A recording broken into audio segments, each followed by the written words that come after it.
Gracias a Antonio González Walker y al resto de los panelistas por tan excelente mesa. Por favor, si tienen dudas, preguntas, algún comentario, por favor, pasen al micrófono porque estamos grabando toda la actividad y queremos entonces que el sonido se mantenga fiel. ¿Alguna duda, alguna pregunta? ¿Algún comentario? Bueno, pues entonces yo abro la sección de preguntas. Dale. Ayer estábamos, para las que pudieron atender la conferencia de la doctora Dialisa Colón, tiene mucha relación pues con esta mesa y con las conferencias de hoy, ¿verdad? Y la mesa que viene próxima también. Ella estuvo hablando sobre arte y globalización y habló particularmente, hablaba sobre la globalización en términos tanto optimistas como pesimistas y por eso quiero atarlo un poquito al tema que están ustedes. Ella un poco mencionaba que la mirada optimista de la globalización es que desarrolla la redistribución del producto cultural, ¿no? Pero una manera pesimista de mirarla es que hay una revalorización de Occidente. Y entre las cosas que discutíamos podíamos argumentar que continuamos entonces en una modernidad. A pesar de la posmodernidad, la modernidad continúa y continúa por lo tanto su proceso de colonización y de colonialismo. Y eso posiblemente también coincide con la conferencia de Carla Acevedo Yates. Entonces, un poco pensando en la ponencia de Ruiz Ballarino, pensando en la ponencia de Marina y en la tuya, Antonio, no sé de qué manera podríamos entonces mirar estas propuestas.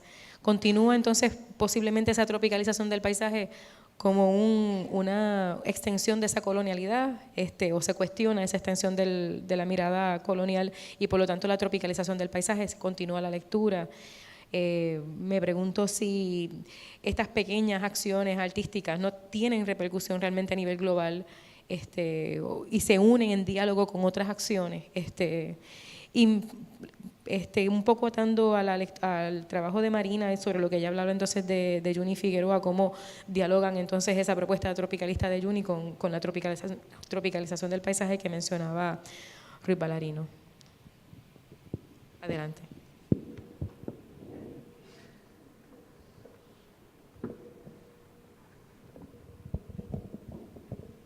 Nada, lo que presenté aquí realmente originalmente era un poquito más largo, ¿no? Inclusive tenía las intenciones de hacer este viaje histórico, ¿no? Inclusive llegar hasta los 70, ¿no? O sea, en los 70, o sea, a través de un proceso de investigación que inicié hace ya como 6-7 meses relacionado con los jardines comunitarios en Nueva York, ¿no? En concreto los jardines casita, ¿no? Leyendo un poco sobre el tema, ¿no? Y obviamente el movimiento del jardín comunitario en los Estados Unidos y en concreto en las ciudades grandes como Nueva York, Chicago, Los Ángeles, cómo de alguna manera ese fenómeno de tropicalización funciona también a la inversa, ¿no? Pensamos en los procesos coloniales, procesos que van de norte a sur, ¿no? O de este a oeste, ¿no? Pero viendo la forma que yo interpreto el fenómeno esto de los jardines casita, no sé si ustedes conocen los que son jardines casita, son estas comunidades puertorriqueñas en Nueva York, a través obviamente de las circunstancias de negociación cívica y ciudadana en Nueva York, de demandar representación, territorio, pues empiezan a apropiarse de estos espacios abandonados, que normalmente era un sitio donde había mucha drogadicción, un desastre, ¿no? Pues convertían estos espacios abandonados, derruidos, destruidos, los convertían básicamente en estos jardines, ¿no? Desde la comunidad. Y los jardines puertorriqueños, estos jardines casitas, lo que hacían era montar en medio del jardín estas casitas que hacen referencia al jíbaro, las casas tradicionales del jíbaro puertorriqueño. Yo interpreto, leyendo a Juan Flores un poquito, ¿no? Tiene un artículo que menciona un poquito de que este proceso de los jardines casitas se convierte casi en una experiencia performática. Por lo tanto, yo veo en esos jardines casitas como un proceso de tropicalización a la inversa. Es como una especie de reconquista de ese paisaje perdido, ¿no? A nivel metafórico, ¿no? No sé, todo esto en proceso de desarrollo de este proyecto. En este verano voy a Nueva York y voy a indagar sobre el tema, pero yo creo que hay algo bien interesante, ¿no? De cómo ese fenómeno de tropicalización funciona también a la inversa, ¿no? De sur a norte, ¿no? A un nivel metafórico, ¿no? Simbólico, ¿no? No sé.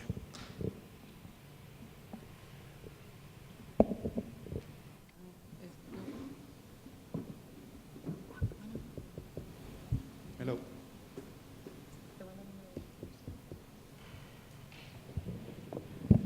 No tenemos sonido en los micrófonos.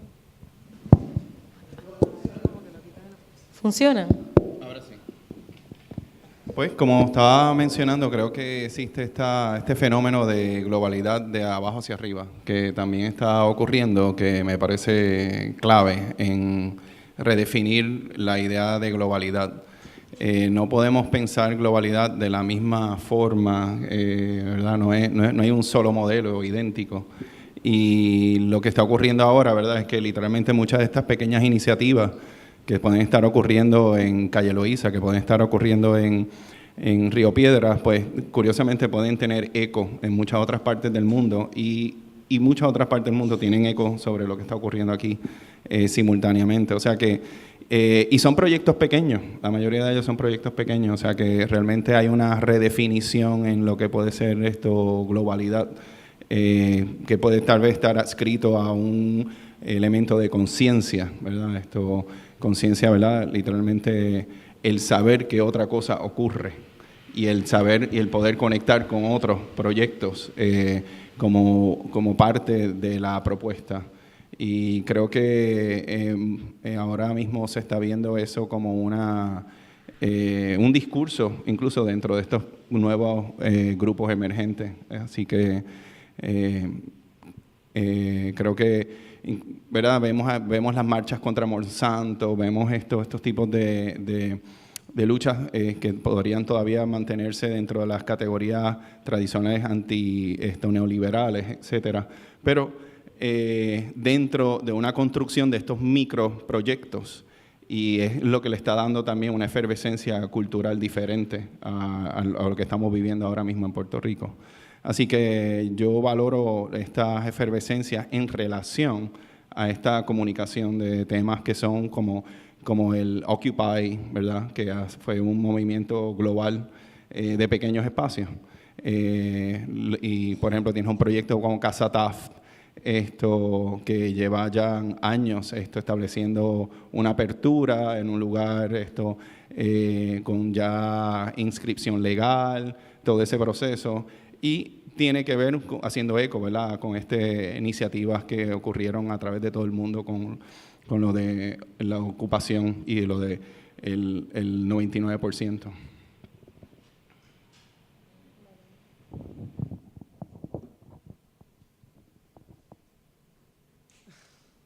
A ver cómo empezar.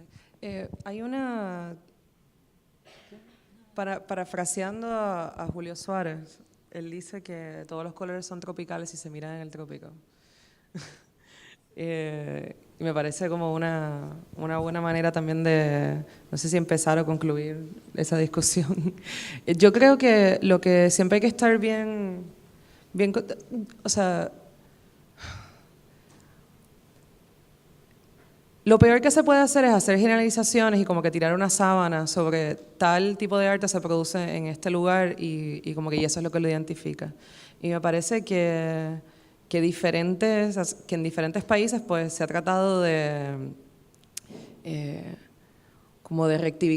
hacer como revisiones históricas sobre eso. Yo creo que Puerto Rico puede estar en camino hacia eso también y como que ir buscando otros bolsillos y cosas que como que artistas y acciones que quedaron fuera, cosas que no eran, por los mismos artistas que las hicieron o los colectivos que las llevaron a cabo no eran considerados parte de su cuerpo de trabajo, y eso es algo que a mí me interesa un montón, pero que sí ha habido como puede haber una recuperación de esos trabajos. Y me parece bien interesante, por ejemplo, como alguien que como Mari Carmen Ramírez también ha hecho como una relectura sobre cuál es el trabajo que se produjo particularmente en Argentina, Venezuela y Brasil, y como que presentar una nueva modernidad allá de como que esto también era arte latinoamericano, pero entonces ya ha llegado a ser tan hegemónico que entonces también algunos grupos locales ya lo están resintiendo porque también eso es lo único que se está leyendo de sus escenas.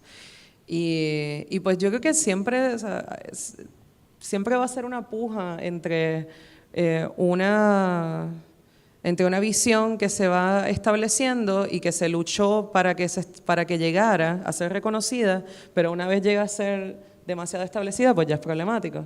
Y yo creo que entonces los artistas, historiadores, curadores, lo que tienen que tener lo que tenemos que tener es conciencia de que eso siempre pasa y siempre va a pasar y que hay que tal vez como que no aferrarse a una visión de escena, ¿no?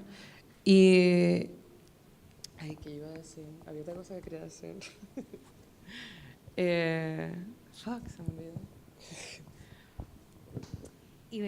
Se me olvidó la cosa que iba a decir. Se me va no voy a acordar. Ibeli, esta pregunta es para Ibeli Jiménez. Ayer Dialisa Colón ella trataba de definir qué era el arte y decía, pues, ¿qué es el arte? Es técnica, es presencia, es pericia, es habilidad, es tecnopoiesis. Ella no definía, ¿verdad?, sino que preguntaba, y en un momento entonces comenzó a descartar lo que no era el arte y hablaba de que no es mimética, no es sensibilización, no es el gesto del genio, no es el metarrelato de la modernidad, ni el objeto de venta. Yo creo que eso un poco se enlaza con lo que tú estabas hablando hoy de la abstracción. No sé cómo quisieras reaccionar a estos argumentos de ella, que enlazan muy bien con lo que estabas proponiendo hoy sobre el arte abstracto, como un objeto, ¿no?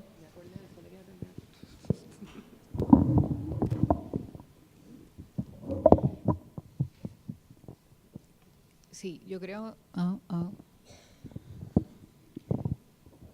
Sí, yo creo que el arte abstracto, lo que yo estaba proponiendo hoy y con relación a lo que Dialisa estaba diciendo, el punto de enlace ahí debería ser el punto de negación. O sea, como mucho del trabajo que consideramos, lo consideramos siempre desde lo que se añade y desde la narrativa y no nos fijamos en el espacio o sea, en cómo leer los signos, o sea, desde lo que no está también. Y a mí me parece que eso es lo interesante de mucho del trabajo que se está presentando, o sea, que ofrece un espacio de reflexión al que lo está mirando para poder establecer su propio sistema de significado a partir de no solamente de lo que está, sino de lo que no está. ¿Alguien tiene alguna pregunta adicional? Pasa, por favor, puedes pasar el micrófono para...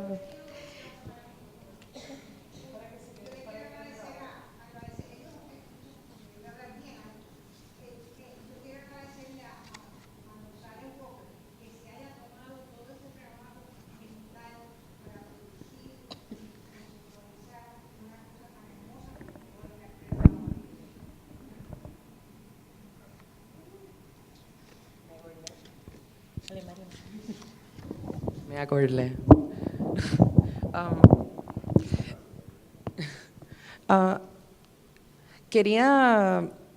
O sea, a mí también me causa mucho, como encuentro también bien problemático algunas veces como que pensar como que tropicaleo y como que hay la gozadera, ¿no? O sea, a mí también me causa problema.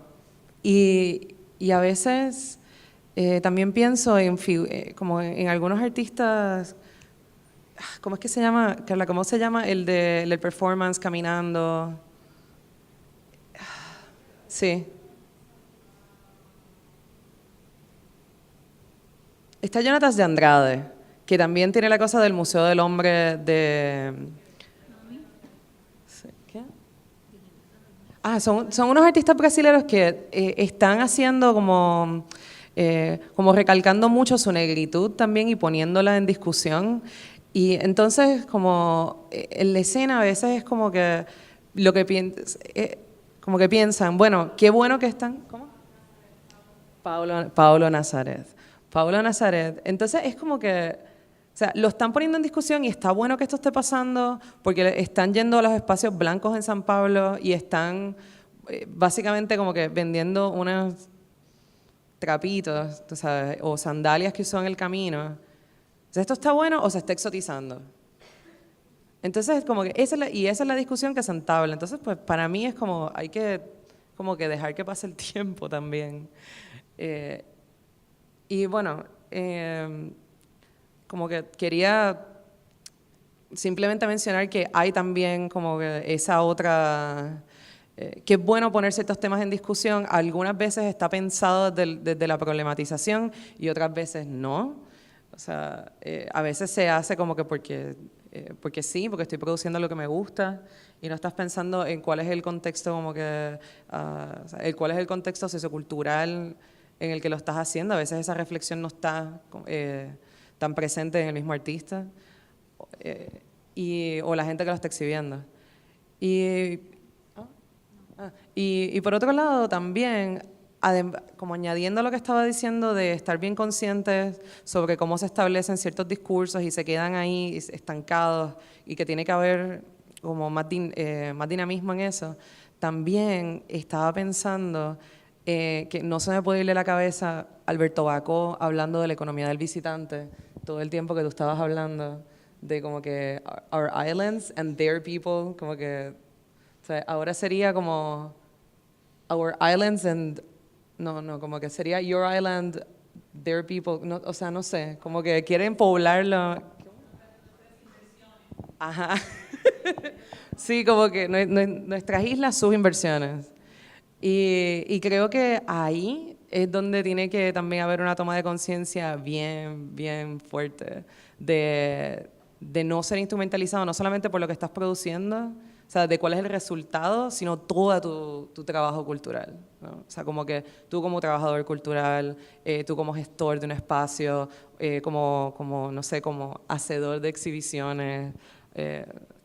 O sea, yo creo que más allá de que se presente una idea de trópico, es también como, bueno, la estamos presentando dentro del marco de qué, de quiénes, ¿no?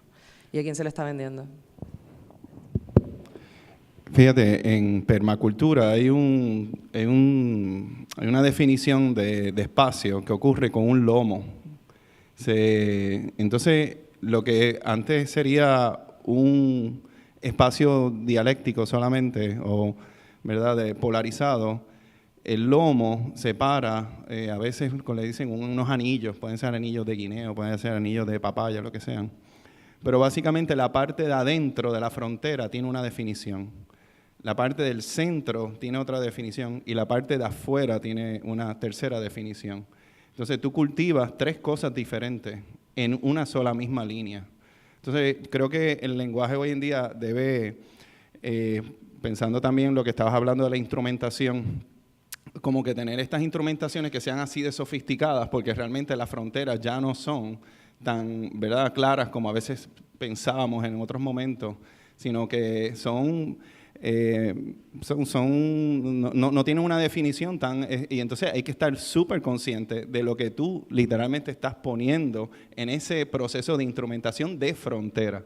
Hay que estar consciente de la frontera, del multiuso de la frontera, ¿verdad? O sea, que es bien importante que nosotros no simplifiquemos hoy en día lo que son ya, no existe yo creo un espacio de simplificación en estos momentos a nivel teórico ni práctico, ¿sabes? Realmente, al contrario, es el otro lado, ¿verdad? Hay una tal vez hiper sofisticación de lo que son todas estas terminologías y por lo tanto tal vez una mayor conciencia de la implementación de las herramientas que se usan, ¿verdad? La instrumentación. ¿Verdad? Y la complejidad que eso produce, por lo tanto este tipo de espacio pues es fundamental y debería haber una manera se me quedó, ¿verdad?, mencionar el factor de multiplicadores, ¿no? O sea, este tipo de debate, como todos sabemos, debe estar muchas veces más replicado, ¿verdad? O como yo estaba hablando con José Luis Vargas, empezar a en las escuelas elementales a tener ya debate de lo que es arte contemporáneo, de lo que es, estas cosas tienen que empezar mucho antes, ¿verdad? Porque si no, el lenguaje nunca va a llegar a la complejidad que es el fenómeno mismo. Y Belis va. No, yo creo que quería añadir también que la parte que está tocando Dialisa con relación al significado, y que fue una parte que yo toqué, que tiene que ver también con la trivialización de lo que es ser creativo, ser lo que es hacer arte, y que tiene que ver también con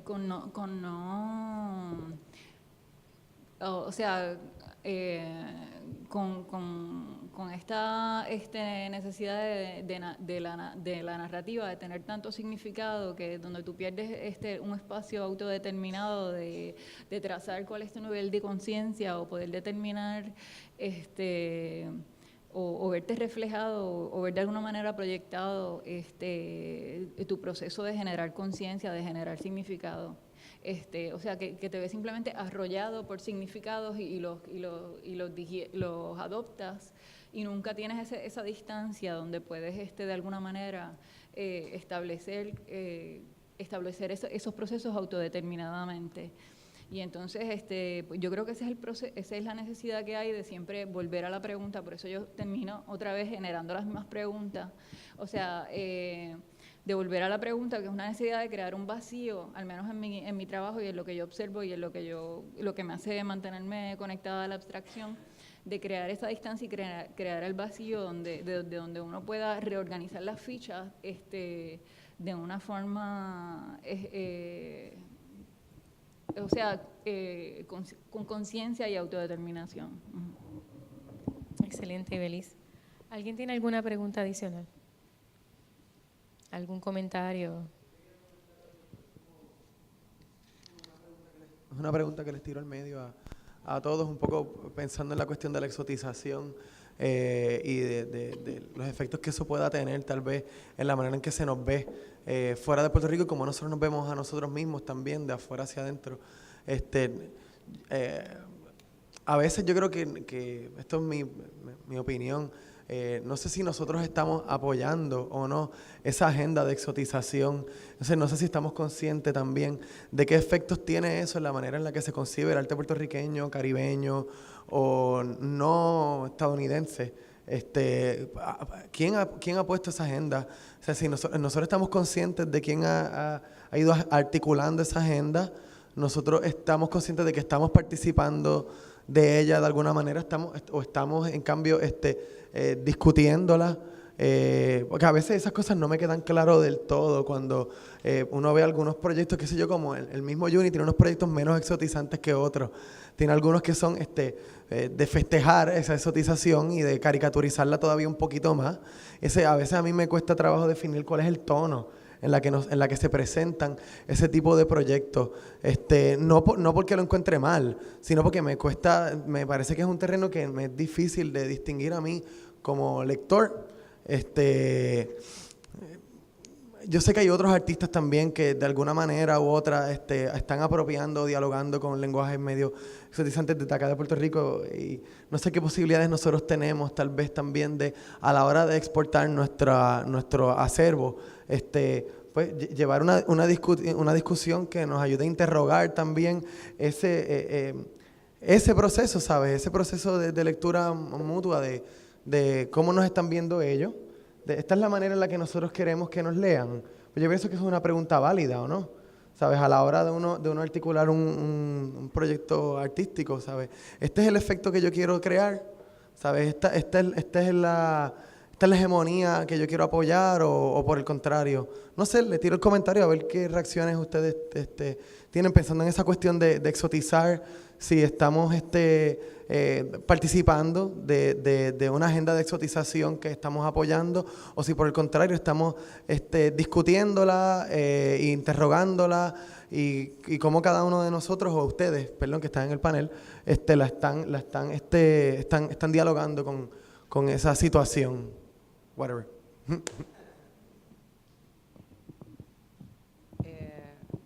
Fomento económico me ha dado tanto material desde el cual trabajar. Como que en el Puerto Rico Investment Summit, una de las presentaciones hablaba de cómo Puerto Rico no es exótico, porque hay tantas cosas normales que hay en Estados Unidos que esto no sería ninguna diferencia, lo único que hay playa y no pagas impuestos.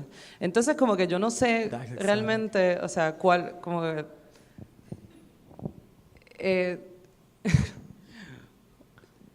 Mira, yo creo que hay que somos diferentes, o sea, realmente como que sí somos diferentes. Y una manera una manera que yo he visto esto, que yo creo que ha sido como que más aceptada y como que menos, como que tal vez se aleja de la caricatura, sería como un interés que yo he visto y que también cuando viajé a la República Dominicana el año pasado como que lo vi, que también era algo que compartíamos y me alegró mucho también. Era como que un interés creciente en las prácticas artesanales, en recuperación de conocimiento autóctono, de fijarse en cuáles son las particularidades de las construcciones arquitectónicas o vernáculas.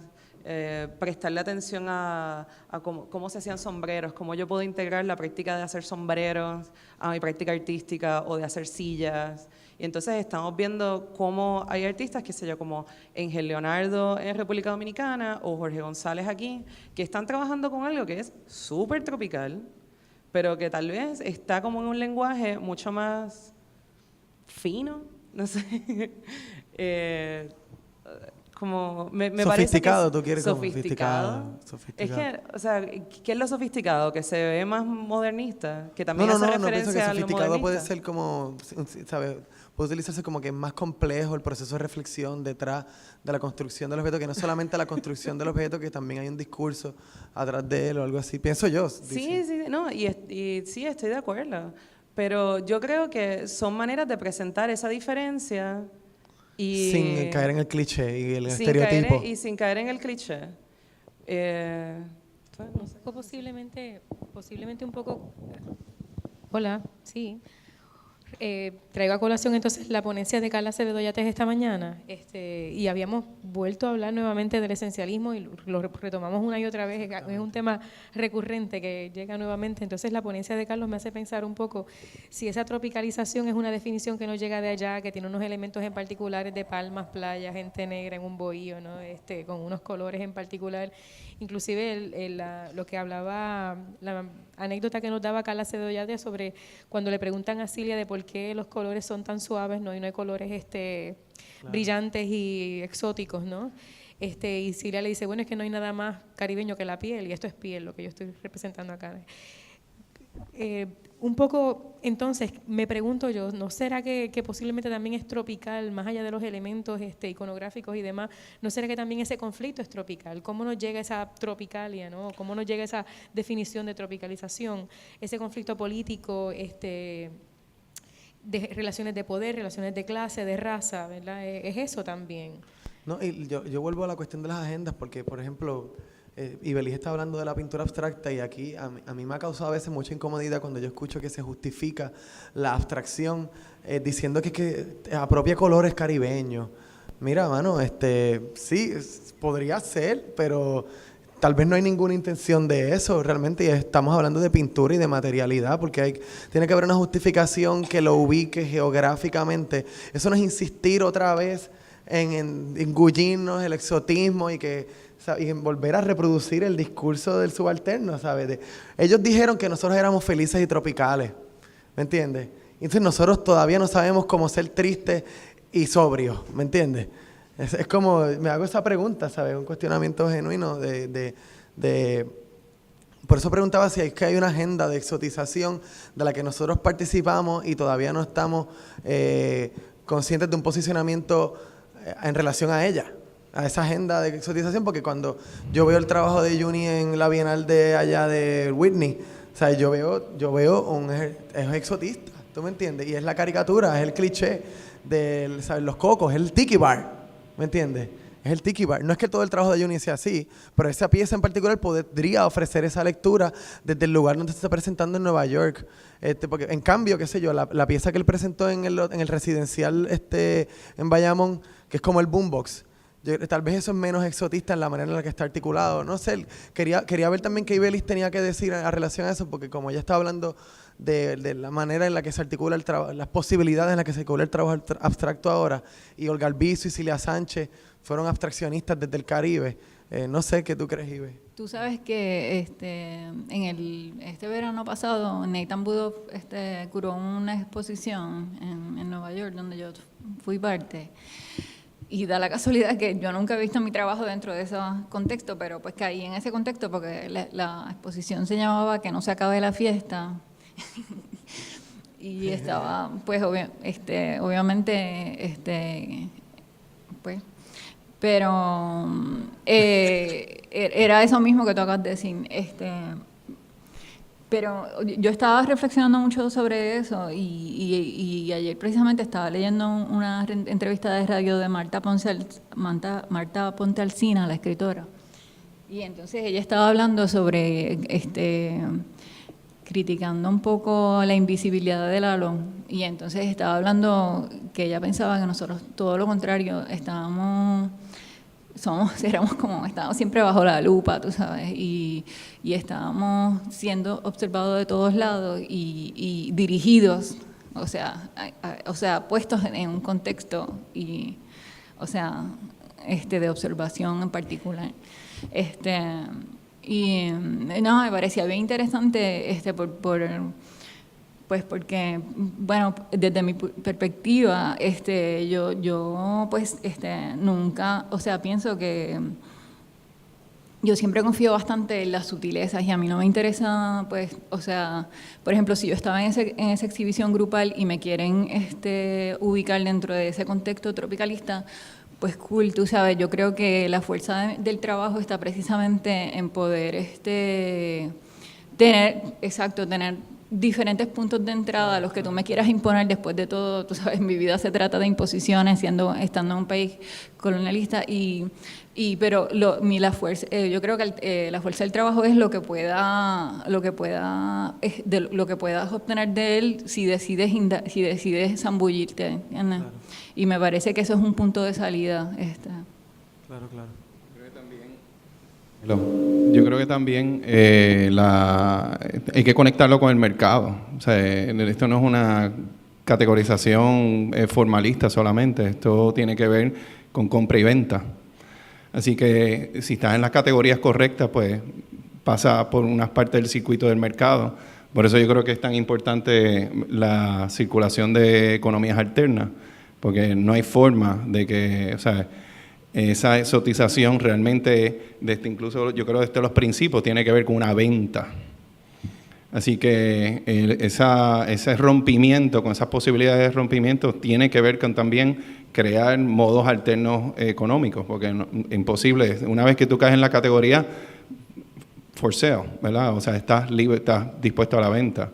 Y que no es un problema, ¿verdad?, en el mercado más saludable posible, pero sabemos que muchas veces el mercado de arte, con sus especulaciones, etcétera, no necesariamente es el tipo de mercado más saludable. Así que esa hipervalorización que puede tener una categoría como ¿verdad?, que lo lleve al ese exotismo, realmente lo que hace es inflar precios hasta todos los efectos. O sea, es una manera de manipulación de mercado.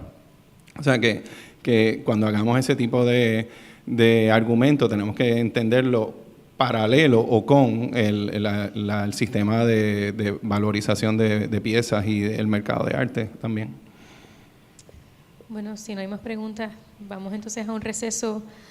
Regresamos entonces a las 3:50 para la proyección del video Iris de Javier Bosques, y luego a las 4 comenzamos con la cuarta mesa, que se compone de Emilia Quiñones, Nicole Soto, Denis Martínez y Javier Morales. Muchas gracias a los panelistas y los esperamos entonces en breve.